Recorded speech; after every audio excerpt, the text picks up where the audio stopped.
हिमाचल में तो मुसलमान इतना डर गया, खुद ही दीवार तोड़ने लगा मस्जिदों की और कहने लगा डरेगा ना भैया, डरेगा ना। सरकार का जो डंडा है वो बहुत मजबूत होता है, और सरकार का डंडा जब पड़ता है तो कोई सबकी हिल जाती है हालत, सबकी हालत खराब हो जाती है। तो चाहे नहीं, पर वहाँ तो जनता आ रही है ना सड़कों पर, देखिए संगठन आ रहे हैं तमाम। अरे भैया वो उनको सपोर्ट किया जा रहा है, देख फरसे उनके हाथों में है, तलवारें हैं, गदा है, ऐसे ऐसे मतलब मजबूत हथियार लेकर के जब वो डरा रहे हैं, लहरा रहे हैं सड़कों पर, और मस्जिद तोड़ने के लिए आ जा रहे हैं, वो मस्जिद तोड़ने के लिए आ जा रहे हैं। अगर अभी किसी मंदिर के लिए आएंगे तो पूरे देश की सरकार हिल जाएगी, रातों रात आगजनी हो जाएगी, गाँव तक फूंक दिए जाएंगे। तो यहाँ पर इस देश के अंदर नहीं तो अब न्याय सरकार जनता देगी या सरकार देगी? कोई कानून नाम की चीज है? सरकार को पहले नजर रखनी चाहिए, और जनता न्याय नहीं दे सकती। अगर जनता कल को खड़ी होकर के भीड़ में ये कह दे कि सारे मंदिर तोड़, तो मंदिर तोड़ जाएंगे। कल को कहने लगे कि बुद्ध धर्म के जितने भी बौद्ध स्थल है ये तोड़ो, कल को कहने लगे जैनियों के मंदिर तोड़ो, गुरुद्वारे तोड़ो, तो ऐसा तो भीड़ न्याय करने लगेगी। अगर भीड़ न्याय करेगी तो फिर सरकार का क्या काम है? अगर भीड़ न्याय करेगी तो फिर न्यायालय का क्या काम है? कांग्रेस सरकार क्यों नहीं एक्शन ले रही हिमाचल में? ये तो कांग्रेस सरकार बताए कि कांग्रेस सरकार वैसे तो कह रही है हम दलितों की हितैषी हैं, हम मुस्लिमों की हितैषी हैं, लेकिन अपनी ही सरकार में दलितों पे भी अत्याचार करा रही है, और अपनी ही सरकार में मुसलमानों की भी मस्जिदें तोड़वा रही है। तो आखिर कहाँ गया ये सामाजिक न्याय? जिस प्रकार दलित नेता नहीं बोलते हैं जो बीजेपी या कांग्रेस में जब उन पर अत्याचार, उसी प्रकार मुस्लिम नेताओं का भी यही हाल है। देखो सब वो भी बोलने के लिए तैयार नहीं है। मैंने कहा ना, कुर्सी का लालच इतना खतरनाक होता है कि कुर्सी नहीं छूटेगी, और अगर समाज की लड़ाई लड़ेंगे तो कुर्सी छूट जाएगी, और कुर्सी की लड़ाई लड़ेंगे तो समाज छूट जाएगा। कुर्सी भी तो समाज ने दी है ना, अगर समाज की लड़ाई नहीं लड़ो तो कुर्सी कहाँ से? वो ऐसा नहीं मानते ना, जब कुर्सी मिल जाती है तो वो ऐसा नहीं मानते कि समाज ने कुछ दिया है। उन्हें लगता है कि पार्टी ने दिया और पार्टी के पपेट बन करेंगे, पार्टी जो कहेगी वो करेंगे, पार्टी कहेगी चुप रहो तो चुप रहेंगे, पार्टी कहेगी बोलो तो बोलो। तो फिर क्या कैसा नेता ढूंढे समाज में? नेता ऐसा होना चाहिए जो पहले समाज की बात रखे। पार्टी चाहे बदलती रहे, लेकिन समाज का जो न्याय है, समाज की जो लड़ाई है, समाज की न्याय की जो बात है, वो उसकी सबसे पहले होनी चाहिए, और ऐसा ही नेता वास्तव में सामाजिक नेता होता है। अब अवैध बता दिया जाता है मस्जिदों को, क्या कहाँ से कागज, जो 100 साल 200 साल पुरानी मस्जिद है, कहाँ से कागज मिलेंगे उसके? देखिए जितने भी देश के अंदर, मैं फिर बता देती हूँ, भारत के अंदर जितने भी धार्मिक स्थल है ना, ये अधिकतर दान की जमीनों पर है, ये अधिकतर कब्जा की गई जमीनों पर है, या आस्था के केंद्रों के नाम से बनाए गए हैं। इनके ये मैं मानती हूँ कि भारत के अंदर अगर वास्तव में रजिस्टर्ड किसी की जमीनें हैं और धार्मिक स्थलों की जमीनें हैं तो वो चर्च की जमीनें हैं, बाकी समस्त धार्मिक स्थलों की जमीनें, और उसके बाद बुद्ध धर्म की जमीनें हैं, जो जिन्होंने बुद्ध विहार बना रखे हैं वो रजिस्टर्ड जमीनें हैं। बाकी इस देश के अंदर जो धार्मिक स्थलों की जमीनें हैं वो ज्यादातर ऐसे ही आस्था के नाम पर, जैसे किसी ने दान कर दी, डोनेट हो गई, या किसी ने धर्म के नाम पर बना दिया, या अपनी श्रद्धा के अनुसार अपनी जमीन दे दी, इस तरह से बनी। बिहार में सुशासन बाबू की सरकार है, वहाँ पर देखिए दलितों की बस्ती जला दी गई है पूरी। उससे पहले मुजफ्फरपुर में दलित लड़की के साथ रेप हो गया है। 70 साल बाद, 75 साल बाद भी देश को आजाद हुए, ऐसे हाल हो रहा है दलितों के साथ। ये तो नीतीश कुमार जवाब दे कि सामाजिक न्याय की बात करते करते आप बीजेपी में चले गए थे, और बीजेपी में जाकर के आज आपने ये साबित कर दिया कि जहाँ जहाँ बीजेपी की सरकार है वहाँ दलितों को सांस लेना भी दूभर कर रही है। आज 80 घर बस्ती के दलित टोले के ऐसे राख कर दिए, धू करके चल रहे हैं। लोग वहाँ पर तड़प रहे हैं, बच्चे भाग रहे हैं, औरतों को पता नहीं चल रहा है कि उनके बच्चे अंदर जल गए हैं या बाहर बच गए हैं। ऐसी स्थिति में बिहार सरकार चुपचाप सो रही है। इससे पता चलता है कि देश के अंदर आज भी दलितों की स्थिति पहले जैसी ही है।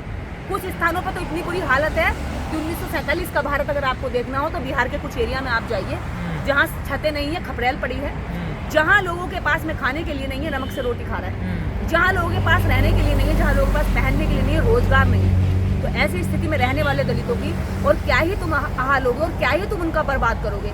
उन्हें पन्नियों में भी नहीं रहने दोगे, उन्हें झोपड़ियों में भी नहीं रहने दोगे, झुग्गियों में भी नहीं रहने दोगे, तो महलों में रहोगे, उनके झोपड़ियाँ भी जला दोगे। और ऐसी सरकार, ऐसी निकम्मी, ऐसी नालायक सरकार के साथ मिलकर के नीतीश कुमार आज दलितों को टोले जलवा रहे हैं। लेकिन इनको याद रखना चाहिए कि दलितों की ही वजह से इस सरकार में बैठे हैं। जहाँ का वोट % आप लेकर के उनकी बाद में खबर नहीं लेते, क्या वो इतने पागल, इतने बेवकूफ़ लोग हैं कि दोबारा तुम्हारे कहने में आएंगे? देश के अंदर चाहे आप किसी भी राज्य की बात ले लीजिए, दलित की पीड़ा, दलित का दर्द सिर्फ दलित तक सीमित है। न दलित की पीड़ा देश की पीड़ा बन पाती है, न दलित की पीड़ा मीडिया की पीड़ा बन पाती है, न दलित की बेटियों का रेप इस देश की बेटी का रेप कहा। एक महिला अभी स्पीच दे रही है, भाषण दे रही है तमाम लोगों के बीच में, कह रही है चमार पिटने चाहिए, अपने आप को बड़ा समझने लगे जब से इन्हें आरक्षण मिला है, नौकरियां मिली है। तो क्या चमार पिटने के लिए पैदा हुआ है क्या? उस महिला को पहले बाबा साहब डॉक्टर अम्बेडकर पढ़ने चाहिए, उसके बाद उसे हिंदू कोड बिल पढ़ना चाहिए। उस जैसी औरतों को पीट करके घरों के अंदर चौखट से बाहर झांकने नहीं दिया जाता था। आज जो वो बकवास कर रही है, मुंह खोल रही है, आज जो बड़बोली बन रही है, वो सिर्फ और सिर्फ बाबा साहब डॉक्टर अम्बेडकर की वजह से है। वो भी एक दलित की वजह से है। और एक दलित ने ऐसे अधिकार दे दिए इन औरतों को कि आज ये अपनी जाति को, अपनी औकात भूल करके आज ये सोचती है कि अगर हम ब्राह्मण हैं तो हम बहुत बड़े ऊंचे स्तर पर आ गए। उन्हें लगता है कि आरक्षण दे दिया तो बहुत बड़ी खैरात दे दी। आरक्षण सामाजिक न्याय की बात है, आरक्षण कोई भीख नहीं है। आरक्षण कोई तुमने नहीं दिया, तुम्हारे बाप दादाओं ने नहीं दिया। जब तुम्हारे बाप दादाओं में देने का अधिकार था ना, तो तुमने घर की औरतों को भी रसोई में नहीं घुसने दिया, घर की औरतों को भी छूतक माना, घर की औरतों को जनेऊ नहीं पहनाई, घर की औरतों को जो है इज्जत नहीं दी, घर की औरतों को धर्मशास्त्रों में कहीं जगह नहीं दी। आज जो औरतें बोल रही है ना, ये बाबा साहब डॉक्टर अम्बेडकर, और ये बात याद रखना, इसका एहसान कभी नहीं उतार पाओगी कि बाबा साहब डॉक्टर अम्बेडकर भी एक दलित थे और एक दलित व्यक्ति के दिए अधिकारों से आज तुम जिंदगी के मजे लूट रही हो। तो चमार पिटने के लिए पैदा हुआ, बिल्कुल पिटने के लिए पैदा नहीं हुआ है। ये मैं बता दूं, देश के अंदर चाहे चमार कहीं भी रह रहा हो, दुनिया के अंदर कहीं भी रह रहा हो, चमार के अंदर स्वाभिमान होता है। वो पिटने के बाद आवाज खड़ी करता है। वो कहता तुमने एक गाल पर थप्पड़ मारा, मैं गांधी का हरिजन नहीं हूँ, मैं डॉक्टर अम्बेडकर का बहुजन हूँ। अगर एक गाल पर थप्पड़ तुमने मारा तो दूसरे गाल पर मैं थप्पड़ मारूंगा। तो ऐसे चमारों से ये नफरत कर रहे हैं जो चमार इनकी थप्पड़ खा करके अपना गाल सहला लेते और घर में चले जाते। उन चमारों को ये हिंदू मानते हैं, उन्हें अपना भाई मानते हैं। लेकिन जो भी चमार, दलित की जातियां, अन्य जातियां हैं जो कहती हैं कि हम पिटेंगे नहीं, बस बहुत हो गया, तो क्या उन्हीं चमारों की दहशत है जो बोलना सीख गए, लड़ना सीख गए, उन्हीं का डर है या क्या इनको, जो ये बौखला रहे हैं लोग? अभी तो मुट्ठी भर लोग हम जैसे तैयार हुए बोलने वाले। जिस दिन मान लो कुछ परसेंटेज में ये लोग उठ गए, जागरूक हो गए, बोलने लगे, आवाज करने लगे, इन गूंगों में, इन बहरों में, इनके मुंह में जुबान आ गई, इनके कानों में आपके सवालों के हलचल होने लगी, तो सोचिए कि तुम्हारा क्या हाल होगा। अभी तो मात्र 70-75 साल हुए, अभी से ही तुम आरक्षण से बौखला गए। और तुमने जो हजारों वर्ष तक आरक्षण लिया, हजारों वर्ष तक शिक्षा का आरक्षण लिया, एक का अधिकार, 100% शिक्षा का अधिकार, जमीन का अधिकार, और तो और सबसे बड़ी बात, इस देश के अंदर धन संपत्ति का अधिकार जो तुमने लिया। जिस दिन इसमें बराबरी की बात, वो लड़ाई लड़ेंगे जब जो जमीन, जंगल और धन संपत्ति और इसके अंदर देश की राजनीति, और सबसे बड़ी बात, इस देश के अंदर जहाँ जहाँ जिन कुर्सियों पर तुम बैठे हो, जहाँ तुम सोचती हो कि धर्म ने हमें बहुत ऊंचाई पे दिया है, उसी धर्म की कुर्सियों पर जिस दिन ये बैठने लगेंगे, उस दिन बताना कि इस देश के अंदर सुधार हुआ कि नहीं हुआ। जहाँ जहाँ आरक्षण है वहाँ करप्शन कम है, जहाँ जहाँ आरक्षण नहीं है वहाँ करप्शन ज़्यादा है, वहाँ पर महिलाओं का जो शोषण है वो ज़्यादा है, वहाँ पर देश की लूट मचाई ज़्यादा है, वहाँ पर काम नहीं होते हैं। इस देश के अंदर आप ये बताइए, देश के अंदर केवल 2% सरकारी संस्थान है। नहीं, भारत मुसलमानों का है, दलितों का नहीं है। दुनिया चांद पे जा रही है, साइंस का जमाना है, इन्हें क्यों टारगेट किया जाता है? देखिए, ये इंसान नहीं है, मानव नहीं है, क्या है? ये इनकी जन्मजात नफरत है, पुश्तैनी नफरत है जो मिट नहीं रही है, ट्रांसफर हो रही है, जनरेशन टू जनरेशन ट्रांसफर हो रही है। और जो ट्रांसफर हो रही जनरेशन के साथ में ये नफरत है ना, वो ही सामने आती है। दुनिया पूरे विश्व में जो है धरती से कई हजार किलोमीटर दूसरे प्लेनेट पे जा रही है। ये अभी तक जो है आरक्षण के ही रोना रोते रहते हैं। यही कारण है कि इनमें कोई तरक्की नहीं हो रही है। यही कारण है कि जो मेरिट का रोना रोते हैं उनमें कोई मेरिट नहीं है। वो देश को हजारों वर्ष तक गुलाम बनाए रखे। यहाँ पर हूण आए, शाक्य आए, मुंगेर आए, और तो और 600 वर्ष वो मुगल राज करके चले गए, 200 वर्ष अंग्रेज राज करके चले गए। तब इनकी मेरिट कहाँ थी? तब इनकी बहादुरी कहाँ थी? तब इनका साहस कहाँ था? तब तो आरक्षण नहीं था देश में। तब कैसे तुमने देश बर्बाद करवाया? तब तुमने कैसे देश लुटवाया? तब महमूद गजनी तुम्हारा सोना लूट के ले गया, तब तो आरक्षण नहीं था। तब तुम कहाँ सो रहे थे? कौन से बिल में घुसे हुए थे? जब तुम्हारी आवाज क्यों नहीं उठी? ये जो महिला बोल रही है कि चमार पीटने के लिए हुए, ये महिला की बहादुरी कहाँ थी? इसकी दादी नानी कहाँ चली गई थी भाग करके? कहाँ छिप गई थी? तब क्यों नहीं बोले थे? लेकिन तुम्हें क्या करना है? तुम आज तक कायरता का परिचय देते आए हो। अब तुम्हें क्या करना है? जाति के नाम पर अपनी कायरता को छुपाना है और जाति के नाम पर कुछ लोगों को गाली देकर के अपनी फ्रस्ट्रेशन निकालना। चलिए, इसका मतलब देखिए, सामाजिक न्याय की अगर बात करें और लोकतंत्र की बात करें तो वास्तव में जब हम बीजेपी की ओर देखते हैं तो बीजेपी ज्यादा करती है। क्यों करती है?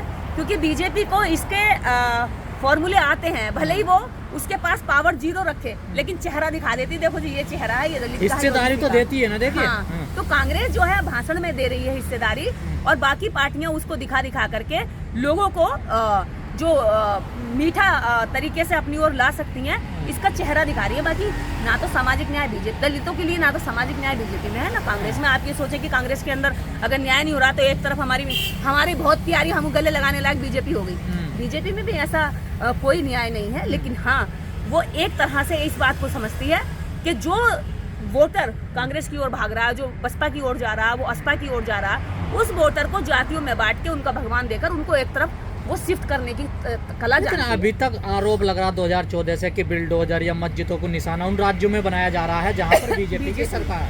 लेकिन हिमाचल में तो देखिए कांग्रेस की सरकार है, सबसे ज्यादा मस्जिदों को निशाना वहाँ पर बनाया जा रहा है। ये तो मुसलमान सोचे हैं कि हाँ। भैया कांग्रेस की सरकार होते हुए तुम्हारी मस्जिदें तोड़ी जा रही हैं, तुम्हारी मस्जिदों के इंच इंच का हिसाब लिया जा रहा है। इस देश के अंदर धार्मिक स्थल तो सभी धर्मों के बने हुए हैं, और अगर सबसे ज्यादा अगर धार्मिक स्थलों की बात अगर मुसलमानों की हो रही है, मुसलमानों की जमीनों की अगर पता लगाया जा रहा है कि कितनी जमीन इनकी अधिग्रहण की गई है, कितनी जमीन पर अतिक्रमण है, तो अब फिर हिंदू धर्म का जो मंदिर है इन पे भी पता लगा लेना चाहिए कि भाई कितने मंदिर है देश के अंदर। मैं मानती हूँ 80% मंदिर इस देश के अंदर अवैध चल रहे हैं, जिनकी ना रजिस्ट्री है, ना जिनको जमीन खरीदी गई है, ना बेची गई है, ना कोई ऐसा ट्रस्ट है।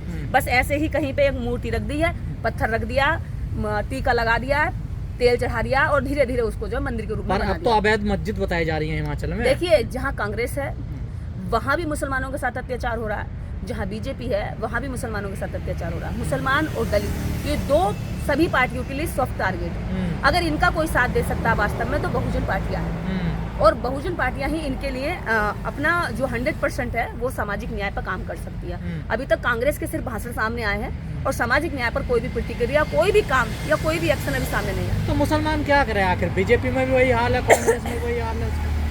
मुसलमान देखे सोचे कि बाबा साहब डॉक्टर अम्बेडकर ने क्या कहा था कि दलित मुस्लिम एकजुटता बनेगी, तो इस भारत के अंदर दलित मुस्लिम एकजुटता के साथ पूरे भारत पर ये 85% लोग राज कर सकते हैं। और काशीराम साहब ने 85 का फॉर्मूला दिया था, तो ये 85 लोगों को एकजुट होना चाहिए, और ऐसी पार्टियों का जो अंदरूनी चेहरा है उसको पहचान करके अपनी पार्टियों को समर्थन